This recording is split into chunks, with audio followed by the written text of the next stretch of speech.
विश्वात्म चेतना परिषद के 43वें साधारण अधिवेशन में उपस्थित परिषद के सभी मेरे आत्मस्वरूप सदस्यगण,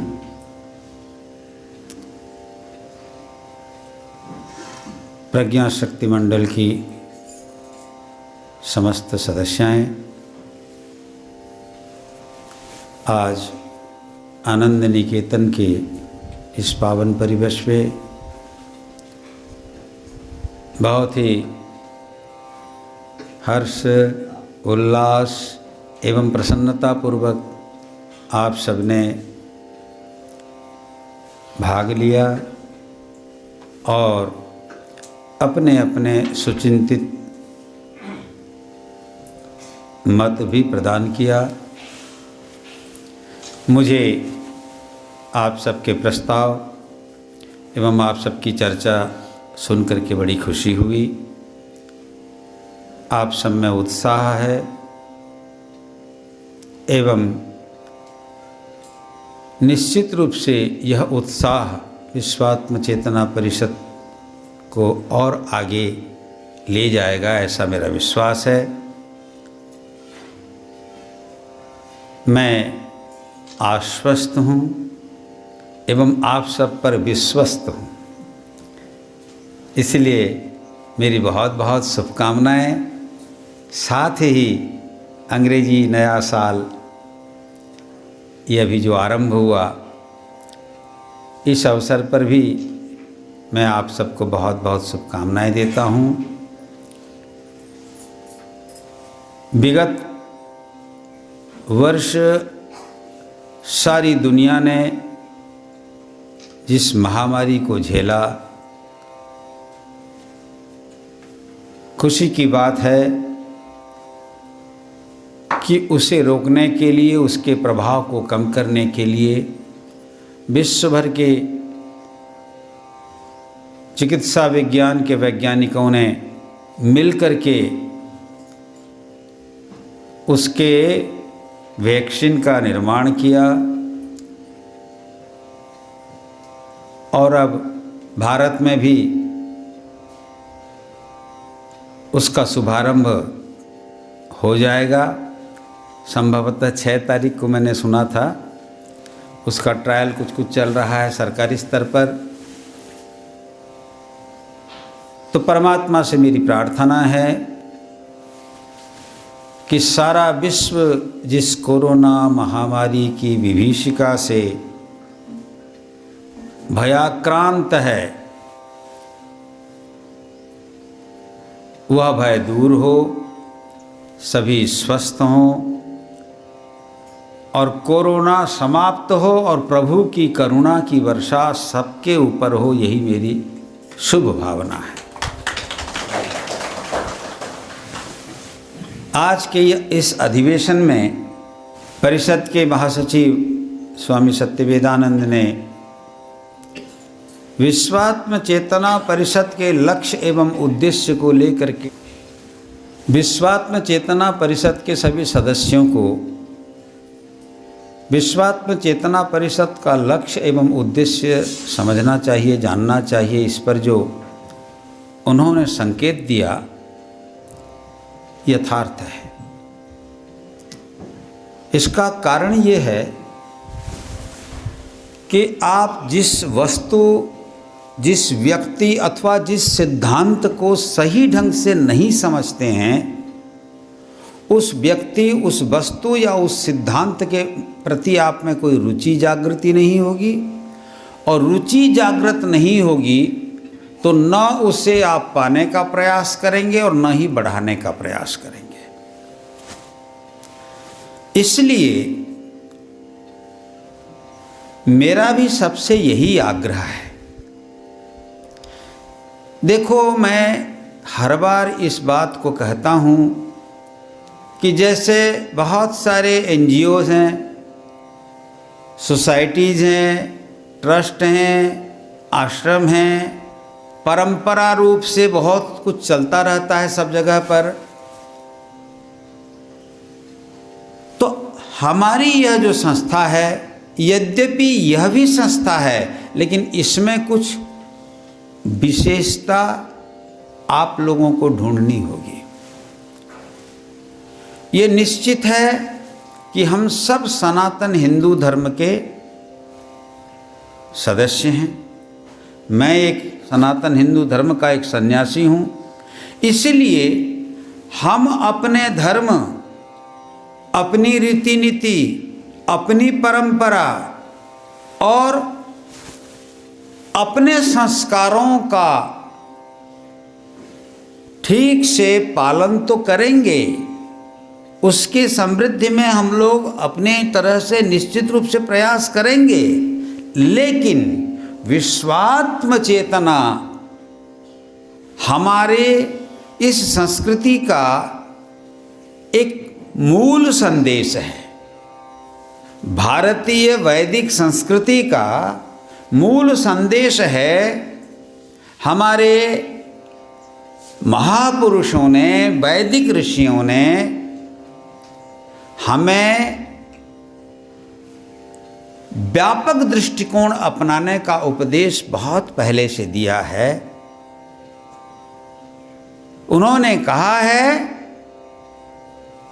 कि ये पृथ्वी हमारी माता है और पुत्रो हम पृथिव्याः, वेद का संदेश है। तो ये समग्र धरती हमारी माता है। धरती, समग्र धरती माने धरती तो माता है हमारी। तो धरती अगर माता है तो धरती में जितने भी प्राणी हैं सब हमारे परिवार के हैं। इसी दृष्टिकोण को अच्छी तरह से समझने और समझाने के लिए ही हमारे ऋषियों ने कहा कि समग्र वसुधा को अपना कुटुंब मानो। और जब कोई व्यक्ति अपने कुटुंब के बारे में सोचता है तो ये यही सोचता है कि कुटुंब में, मेरे परिवार में सभी सुखी रहें, सभी स्वस्थ रहें, सभी संपन्न रहें, सभी निरोग रहें। जो भावना हम कहते हैं सर्वे भवन्तु सुखिनः, सर्वे सन्तु निरामयाः, सर्वे भद्राणि पश्यन्तु माँ कश्चित् दुःख भाग् भवेत्। कोई भी दुखी मत हो, ये हमारी संस्कृति की मूल भावना है। और ये भावना श्रेष्ठ व्यक्तियों की भावना होती है। निकृष्ट व्यक्ति सबके कल्याण की कामना नहीं करते, वे केवल अपनी कामना करते हैं, सेल्फिश होते हैं, आत्मकेंद्रिक होते हैं निकृष्ट व्यक्ति। और श्रेष्ठ व्यक्ति सबकी मंगल कामना करते हैं। यही कारण था कि वेद में कहा गया कृण्वन्तो विश्वम आर्यम, विश्व को आर्य बनाते हुए, विश्व को आर्य बनाओ। इस संदेश का अर्थ ये नहीं है कि विश्व में धर्मांतरण करके हिंदू बनाओ या मुसलमान बनाओ या क्रिश्चियन बनाओ या पारसी बनाओ। ध्यान रहे, वर्तमान सारी दुनिया में धर्म एक समस्या का कारण बन गया है, इन राजनेताओं के कारण, राजनैतिक महत्वाकांक्षियों के कारण। और ये समस्या आज नहीं बना है, पहले भी राजा लोग, पहले भी आक्रांता लोग, पहले भी उपनिवेशवादी लोग ये धर्म को ही आधार बनाकर अपने साम्राज्य का विस्तार किए। और उनके कारण धर्म में विभिन्न परस्पर धर्मों के मानने वालों में युद्ध हुआ। वैसे आप स्पष्ट देखेंगे तो केवल धर्म को लेकर कहीं भी युद्ध नहीं हुआ है, लेकिन धर्म के साथ जब राजनीतिक महत्वाकांक्षा, उपनिवेशवाद, विस्तारवाद और तानाशाही राजतांत्रिक मानसिकता जुड़ जाती है तो ऐसे व्यक्तियों के द्वारा धर्म एक ढाल के रूप में अपनाया जाता है और धर्म विस्तारवाद का एक माध्यम बन जाता है। आप सब ने पुराने इतिहास को पढ़ा होगा, और अभी भी जो चल रहा है धर्म को लेकर, ये राजनेताओं की राजनीतिक महत्वाकांक्षा के कारण संघर्ष का कारण बन रहा है धर्म। नचेत धर्म संघर्ष का कारण नहीं है, बल्कि धर्म विकास का साधन है। शारीरिक रूप से, मानसिक रूप से, प्राणिक रूप से, आत्मिक रूप से, बौद्धिक रूप से व्यक्ति को विकास की ओर ले जाने वाला साधन है धर्म, व्यावहारिक जगत में। और आध्यात्मिक जगत में व्यक्ति को आत्मिक ऊंचाई तक ले जाकर जन्म मृत्यु के बंधन से मुक्त करने वाला साधन का नाम है धर्म। यतः अभ्युदय निःश्रेयस सिद्धि सधर्म। लेकिन आज धर्म ठीक उल्टा हो गया। आप देख रहे हैं विभिन्न देशों के विभिन्न धर्मों के मानने वाले वहाँ के शासक लोग अपने धर्म का किस प्रकार दुरुपयोग कर रहे हैं। संख्या लघुओं को किस प्रकार उत्पीड़ित किया जा रहा है, कैसे उनको जबरन धर्मांतरित किया जा रहा है, ये प्रतिदिन आप प्रिंट मीडिया में भी पढ़ रहे हैं और इलेक्ट्रॉनिक्स मीडिया में भी देख रहे हैं, और सोशल मीडिया में भी आजकल ऐसे ही खबरों का भरमार रहता है। लेकिन ये धर्म और अध्यात्म का वास्तविक स्वरूप नहीं है। धर्म का वास्तविक स्वरूप है ऐसे कर्म आप करें कि जिससे आपका भी मंगल हो एवं आपके सामने वाले का भी मंगल हो। इसीलिए हमारे संतों ने, ऋषियों ने कहा, परहित सरिस धर्म नहीं भाई। परोपकार से बड़ा धर्म नहीं है। और यथार्थ में परोपकारी व्यक्ति का स्वभाव कैसा होता है? जैसे फलदार वृक्ष फल तो फलता है लेकिन खुद नहीं खाता, बल्कि हमें खिलाता है, हम उससे फल ग्रहण करते। नदी खुद जल का स्रोत, जल लेकर बहती रहती है भरपूर, लेकिन नदी स्वयं जल नहीं पीती, उसका जल हम पीते हैं। गौ माता दूध देती है, स्वयं के लिए नहीं, है ना। परोपकाराय दुहंति गावः, परोपकाराय फलन्ति वृक्षा, परोपकाराय बहन्ति नद्यः, परोपकाराय दुहंति गावः। ऐसे ही परोपकारार्थमिदं शरीरम। परमात्मा ने हमें यह जो शरीर दिया है, इसका उपयोग परोपकार के लिए होना चाहिए। परोपकाराय सताम विभूतयः। परोपकार करने के लिए ही महापुरुष लोग इस संसार में आते हैं। इसलिए हमारे सनातन धर्म का सार निचोड़ है, सार व्याख्या है परोपकार। अष्टादश पुराणेषु व्यासस्य वचनद्वयम् परोपकारः पुण्याय पापाय परपीडनम्। इसलिए हमारा उद्देश्य बचपन से ही यही था, अभी भी यही है, और इन्हीं उद्देश्यों की पूर्ति के लिए ही ये विश्वात्म चेतना परिषद है। हमने विश्वात्म चेतना नाम रखा। विश्वात्मा अर्थात भगवान। सभी धर्मशास्त्रों में कहा जाता है भगवान सबके अंदर है, सबके बाहर है। हमारे वेद का तो, शास्त्रों का, उपनिषदों का, रामायण महाभारत गीता कहीं भी आप पढ़िए, सब जगह आपको यही मिलेगा, ईश्वर सर्वभूतानां हृदय से अर्जुन तिष्ठति। हाँ, सबके अंदर में नारायण है, सबके अंदर में भगवान है। तो हमारी सांस्कृतिक दृष्टि जो है वो यही है, सब में ईश्वर को देखें और ईश्वर में सबको देखें। ईश्वर ही विश्वात्मा है और तत्संबंधित चेतना ही विश्वात्म चेतना है। ईश्वर से संबंधित चेतना विश्वात्म चेतना है।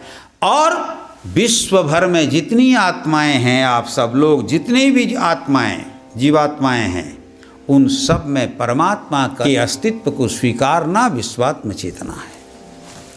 तो इस दृष्टिकोण से अगर हम सोचेंगे तो हमारे लिए सब अपने हैं। हिंदू तो हम हैं ही, बाकी भी जितने हैं दुनिया में सब हमारे अपने हैं। क्यों?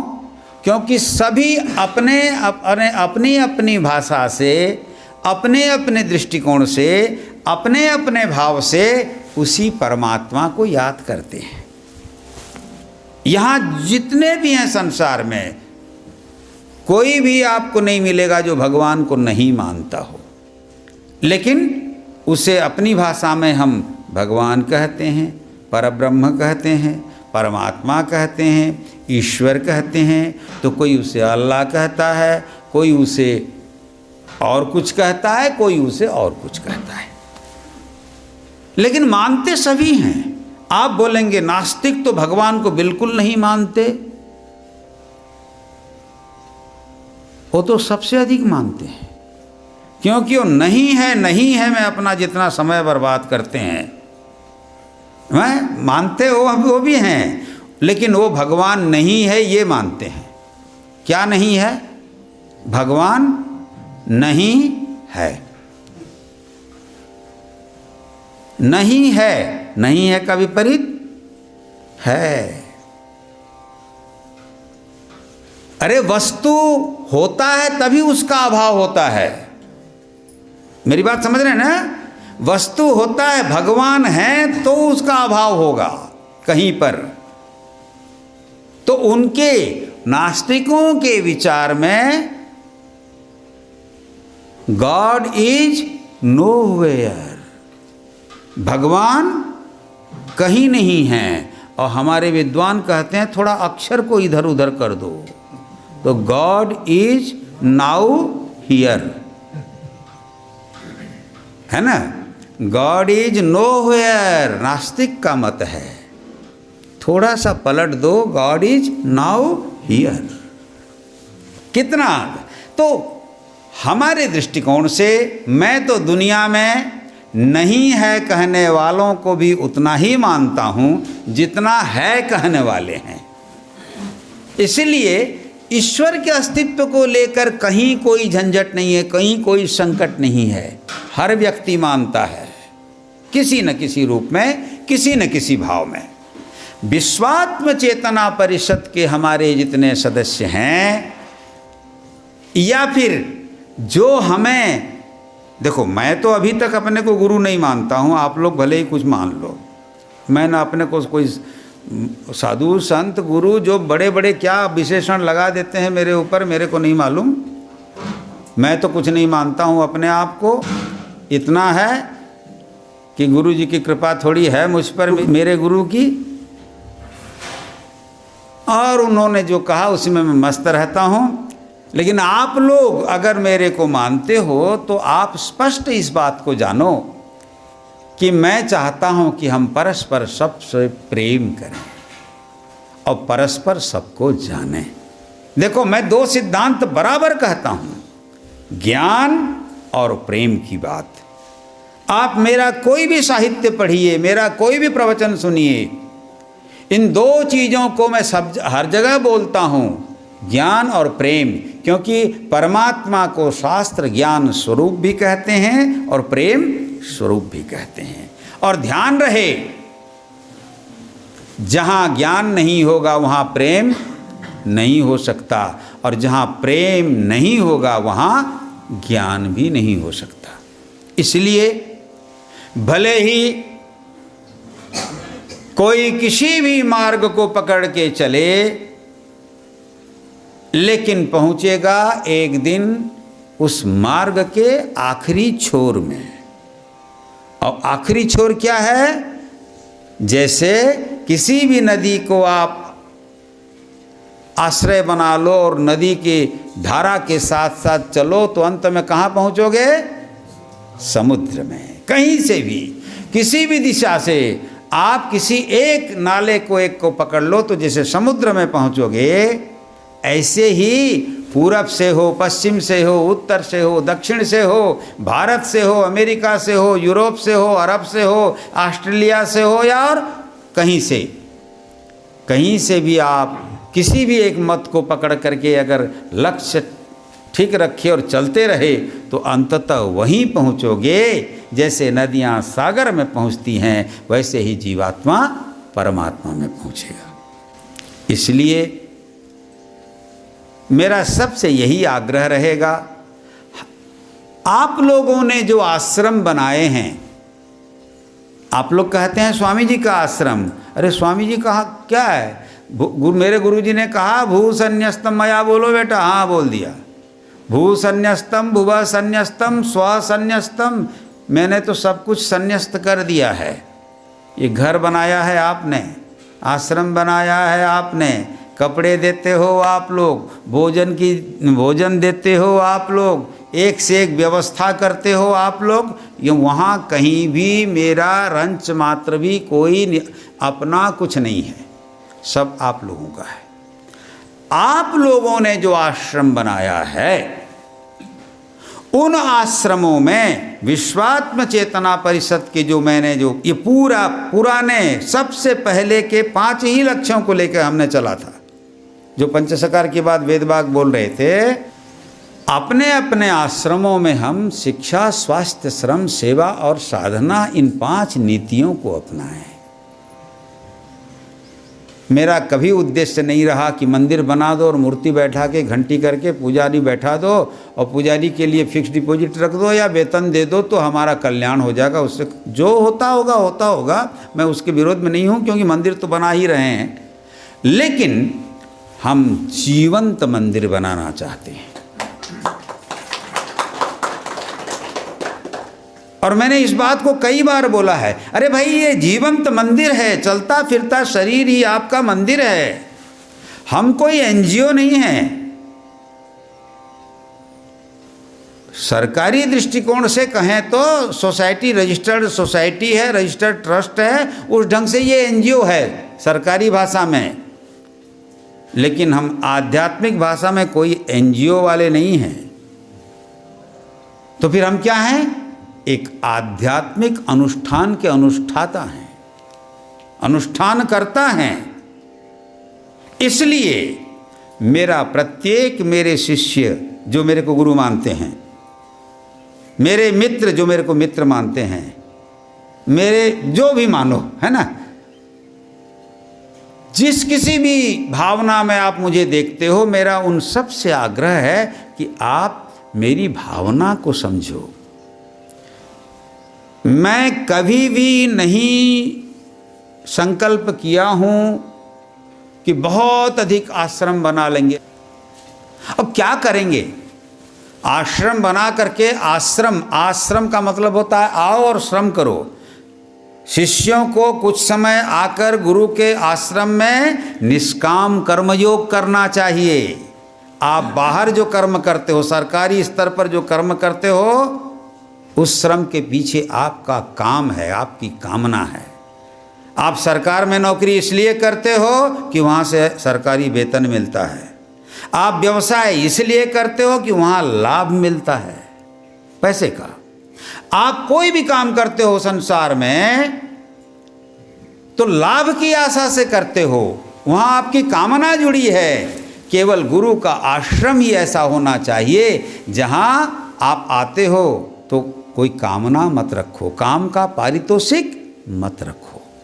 तो निष्काम रूप से जो काम जहाँ कार्य किया जाता है उसका नाम आश्रम है। आश्रम कोई टाइम पास की जगह नहीं है, आश्रम कोई पिकनिक का जगह नहीं है, आश्रम कोई अन्य किसी भी उद्देश्य के लिए नहीं है। और यहाँ आकर के जो श्रम करते हो निष्काम रूप से, वही साधना है। निष्काम कर्मयोग का नाम ही साधना है। और जो भी व्यक्ति निष्काम कर्मयोग करते हैं, कर्ता शून्य भाव से काम करते हैं, वो जो कुछ भी करते हैं वो सब साधना है। अगर कामना है तो कितनी भी माला जपो, कितने भी यज्ञ करो, कितने भी आश्रम बना लो, कितना भी भवन कर लो, अंततः वह भी दुख और बंधन का कारण बन जाता है। इसलिए हमारा आग्रह है कि सभी आश्रमों में आप लोग योजना बनाओ। मैं सत्यवेदानंद को, नित्यमुक्तानंद, सबको, आप लोगों में से भी बहुत लोगों को मालूम होगा, मैं बार बार कहता हूँ कि मेरा कोई संकल्प नहीं है, न था, न है, न आगे के लिए। वो तो मैं काम कर रहा हूँ, मैं करता हूँ। आप लोगों ने जो भोजन भी मुझे दिया हुआ है, जो देते हो ना, आपका 1 गुना भोजन अगर मैं करता हूँ तो 10 क्या 100 गुना मैं काम कर देता हूँ आपके लिए। समझ गए हो ना? मेरे गुरु ने मुझसे कहा था कि सन्यासी हर समय बने रहना है। इसका मतलब करतल भिक्षा और तरुतल भाषा। दिमाग में देखो, मेरे लिए आप लोग भवन भव्य बनाए हो, कोई भी आप लोग मेरा इतना अधिक ख्याल करते हो कि मेरा कोई भी साधारण नहीं है। सब चीज़, सारी व्यवस्था असाधारण आप लोग करते हो। मुझे कभी चिंता नहीं करना पड़ता किसी भी चीज़ के लिए, लेकिन आप जितना करते हो मैं उससे बहुत अधिक स्वयं करता हूँ। मैं अपने गुरु की बात को बराबर याद रखता हूँ। करतल भिक्षा तरुतल भाषा। आप मुझे चांदी के बर्तन में भोजन दो या सोने के बर्तन में, मगर मानसिक रूप से मैं करपात्री भोजन करता हूँ। मुझे आप महलों में रखो या कुटिया में, लेकिन मानसिक रूप से मैं तरुतल भाषा, वृक्ष के नीचे रहता हूँ। ये मेरा अंतर स्वभाव, नहीं बोलना चाहिए, बोल दिया अभी। लेकिन मैं चाहता हूँ कि आप लोगों ने जो आश्रम बनाया है, उस आश्रम के माध्यम से इस विश्वात्म चेतना का और विश्वात्म भाव का प्रचार करो। सब लोग अपना अपना प्रचार कर रहे हैं। सब लोग अपने अपने, जैसे विभिन्न प्रकार के दल होते हैं ना, अपना अपना दल का प्रचार करते हैं। सब लोग अपना अपना प्रचार करते हैं, लेकिन स्वामी सत्यप्रज्ञानंद सरस्वती अपना प्रचार कभी नहीं किया, न करता है। मैं विश्वात्म चेतना का प्रचार करता हूँ। इसलिए विश्वात्म चेतना को व्यापक बनाने के लिए आप लोग योजना बनाओ। मेरा मार्गदर्शन चाहिए, आप लोगों को मिलेगा, क्योंकि एकमात्र विश्वात्म चेतना, विश्वात्म दर्शन और विश्वात्म भाव ही आगामी विश्व को सुख, शांति और समृद्धि दे सकता है। और ये वैदिक मूल भावना है। इसलिए आप लोग, समय अब धीरे धीरे बदल रहा है। इस बार तो कोरोना के कारण सबको एकांतवास का अभ्यास हो गया है। क्यों खजू भाई? क्वारंटाइन रहते रहते आदमी जो है मजबूरी में, और मजबूरी क्या है? मृत्यु का भय। कोरोना किसी से चपक जाएगा तो मर जाएगा। अच्छा, एकांत में रहोगे, नहीं मरोगे क्या? मृत्यु तो आएगा, वो अनिवार्य है। इसलिए मृत्यु को समझो, और जब समझ जाओगे तो मृत्यु का भय अंदर से निकल जाएगा। और जिन लोगों के अंदर से मृत्यु का भय निकला हुआ है, कोरोना उनके पास जाकर के स्वयं करुणा की भिक्षा मांगता है। समझ गए ना? मृत्युम नमाम्यहम्। मृत्यु का भी जो मृत्यु है, भगवान मृत्यु के भी मृत्यु हैं। तो इसलिए अब हम चाहते हैं, हम लोगों ने, हमारे पुराने जितने हैं यहाँ तो हैं पुराने, सब लोग हैं, सब ने एक भित्तिभूमि प्रस्तुत कर दिया है, इंफ्रास्ट्रक्चर बना दिया है, एक मजबूत आध्यात्मिक बेस बना दिया है। अब इस मजबूत आध्यात्मिक आधार को पाकर आप लोग इसका विस्तार कैसे करोगे, इस पर चिंतन करो। सभी आश्रमों का आध्यात्मिक विकास हो, सभी आश्रमों में आकर आध्यात्मिकता के दृष्टिकोण से लोग लाभान्वित हों, और यहाँ से जैसे आनंद निकेतन से आप आनंद लेकर के जाते हो, क्योंकि ऐसे ही सारा आश्रम भी आनंद निकेतन जैसा बने और सबका जीवन भी आनंद का निकेतन बने, आनंदमय हो।